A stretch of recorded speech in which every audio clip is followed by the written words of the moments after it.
So basically twashaka kumenya ko show Bruce atanga ibintu byose afite tu uko byari bipanze si uko nguko mu byukuri time yagiye idusiga nta nubwo nshaka kubitereka ku muntu wese ariko igihe Bruce yagereye kuri stage twari turi ku running late no biba ngombwa ko akora set ye yose uko yayipanze nayo ndavuga ni I just maneuver ndayo kuntu bigenze ariko natwe twakoze we literally ntacyo turi cyo without them.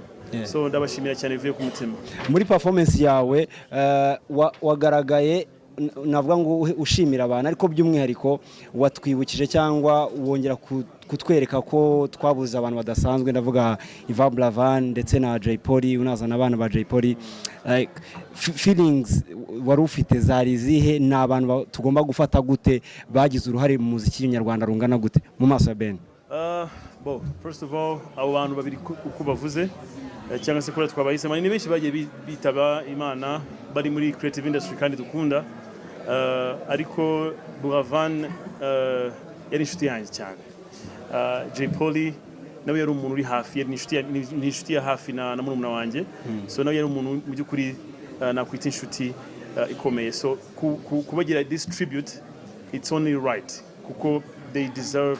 I wish ko buri mwaka twabibuka so n'abantu na nizi saha turabizi neza ko muri hip hop bigoye kugira ngo uzibagirwe izina Jay Polly biragoye ko muri R&B cyangwa se Afro music bigoye cyane kugira ngo uzibagirwe izina rya Bravan n'igihe gito yaramaze mu byukuri the discipline the quality yatangaga y'umuziki we ubumuntu bwe so byari mu byukuri igihe cyiza kandi nishimiye ko twabikoze imbere buri ababyeyi bari bahari nuko wenda mutabibonye ababyeyi bari bitabiriye igitaramo byari uburyo bwishyize bwo kugira ngo tubereke ko tuzirikana ibikorwa bano bantu bakoreye abanyarwanda muri rusange.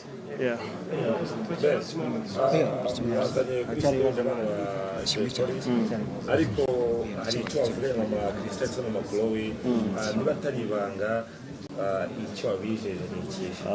Ni ibanga urambaje niba atari ibanga ariko ni ibanga.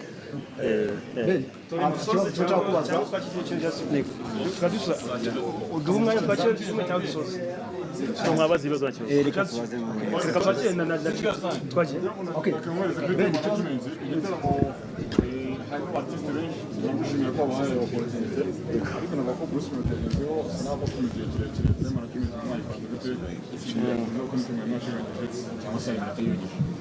sinshaka gutinda mu makosa obviously nothing nta kintu kiba parfait all the way ariko mu magambo gufi Bruce yaje akora ibintu agomba gukora mu gihe yarakwiriye kubikoramo sinakurikiranye neza performance ariko nibaza ko yitwaye neza ikintu dushimira abafana nuko bagize kwihangana kudasanzwe leta yo gutangira sinshaka kwisha ku ikosa ry'umuntu ari wese ni ibintu byinvolving ibintu byinshi cyane ariko reka turebe ku kintu yatanze ibintu byiza nibaza ko yatanze ibintu byiza mu gihe gikwiriye ndetse na The Ben araza atanga ibyo agiye gutanga mu gihe gikwiriye.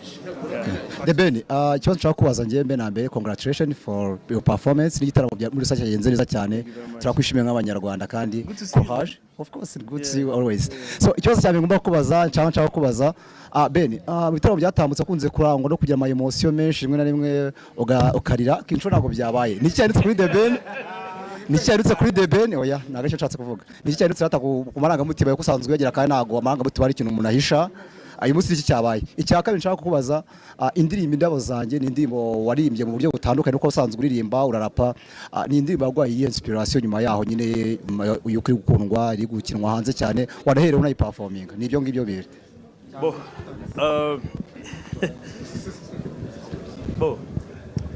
ikibazo cyanyu ntabwo muri abana beza ni ukuvuga ngo iyo ntagize emotions bisa nkaho iyo bibabaza tu nibyo bikibazo ariko icyo mutamenye nyuma yuko mbavumbuye ko iyo ngize emotions bi creating amakuru ndetse bikanaba somehow negative na I'm an emotional guy ariko namenye agatwiko ko kumaneuvaringa. So when iyo nzanye ama story involving mama wanje, involving famille, cyangwa se involving aho navuye naho ndi, that's I think na realizing that that's when I get emotional. So izo stories zanjye zisigarana njyenyine. No. Izo stories zanjye zisigarana njyenyine. Cyangwa nziganirize nka chita one on one. Ariko nabo zangerageza sinzi bigira. Honestly, I'm an emotional guy. Cyo ntabwo nagihisha. But remember, I'm an emotional guy, but I'm a very strong guy too. Like, you know, being emotional doesn't mean you're weak. You know, doesn't mean you are weak. But yeah, I think I answered. I think we want to share kabini. Indabo zanjye ndiba ari mu bundi buryo butandukanye ko basanzwe uriyibamo nyanakundwa ne wahereyeho yagoye the inspiration no kigiye hanze. Indabo zanjye, so here's the thing, nabonye mu bigarukaho cyane kandi sometimes ariye mujya murasa ku ntego. So my guy yari izi ndirimbo. He dissed me, right? Arandisinga. Ariko nibaza ko he dissed me officially, and he did what he did. You know? Yagurishije umusatsi wanjye kandi I have hair, bro. I got hair, bro. Yeah? You know what I mean? So and by the way, it was just for the game, you know? Ariko so Jay coming back, nagomba kuza muri dissing culture in hip hop.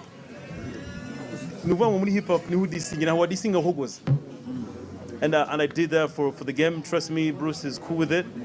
And yeah. So inspiration ibaza ko